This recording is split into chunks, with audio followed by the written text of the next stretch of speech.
നമസ്കാരം.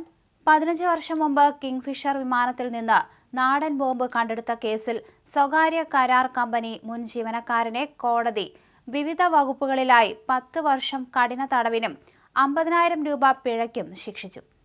മുൻ CRPF ഉദ്യോഗസ്ഥൻ മലയൻകീഴ് വലിയത്തറ കൃഷ്ണപുരം സരസ്വതി വിലാസത്തിൽ ചന്ദ്രശേഖരൻ നായരെയാണ് രണ്ടാം അഡീഷണൽ ജില്ലാ സെഷൻസ് ജഡ്ജി G. രാജേഷ് ശിക്ഷിച്ചത്. തിരുവനന്തപുരം അന്താരാഷ്ട്ര വിമാനത്താവളത്തിലാണ് കേസിനാസ്പദമായ സംഭവം നടന്നത്.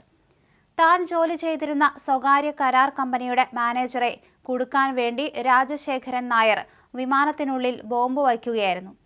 കിങ്ഫിഷർ കമ്പനിയുടെ വിമാനത്തിൽ നിന്ന് സാധനങ്ങൾ കയറ്റുന്നതിനും ഇറക്കുന്നതിനും വൃത്തിയാക്കുന്നതിനും സ്വകാര്യ കരാർ കമ്പനിയായ യൂണിവേഴ്സൽ ഏവിയേഷനെയാണ് ചുമതലപ്പെടുത്തിയിരുന്നത്.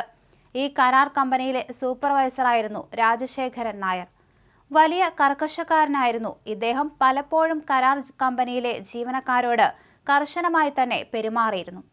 ജീവനക്കാരനായ അരുണിനെതിരെ പ്രതിയെടുത്ത അച്ചടക്ക നടപടി കിങ്ഫിഷർ എയർപോർട്ട് മാനേജർ ഗിരീഷ് ഇടപെട്ട് റദ്ദാക്കുകയും പ്രതിയെ കീഴ് ജീവനക്കാരുടെ മുന്നിൽ വെച്ച് അപമാനിച്ച് സംസാരിക്കുകയും ചെയ്തു.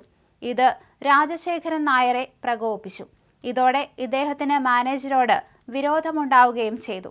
ഇതിനിടയിൽ 2010 ജനുവരി 26-ന് വിമാനത്തിലെ കോണിയിൽ നിന്ന് വീണ പ്രതിക്ക് പരിക്കേറ്റെങ്കിലും അടിയന്തര വൈദ്യസഹായം നൽകാൻ മാനേജർ വിസമ്മതിച്ചതും പക ഇരട്ടിക്കാൻ ഇടയാക്കി. ഇതോടെയാണ് മാനേജറെ കൊടുക്കാൻ രാജശേഖരൻ നായർ പദ്ധതിയിടുന്നത്. മാനേജറുടെ കാലഘട്ടത്തിൽ സുരക്ഷാ വീഴ്ച ഉണ്ടായാൽ കിങ്ഫിഷർ കമ്പനി മാനേജർക്കെതിരെ നടപടിയെടുക്കുമെന്ന വിശ്വാസമാണ് നാടൻ ബോംബ് വിമാനത്തിൽ സ്ഥാപിക്കാൻ പ്രതിയെ പ്രേരിപ്പിച്ചത്. വലിയറത്തല ശ്രീ തമ്പുരാൻ ക്ഷേത്ര ഉത്സവത്തോട് അനുബന്ധിച്ചു നടന്ന കമ്പക്കെട്ട് സ്ഥലത്ത് നിന്ന് ഗുണ്ടിനത്തിലുള്ള നാടൻ ബോംബ് ശേഖരിക്കുകയായിരുന്നു.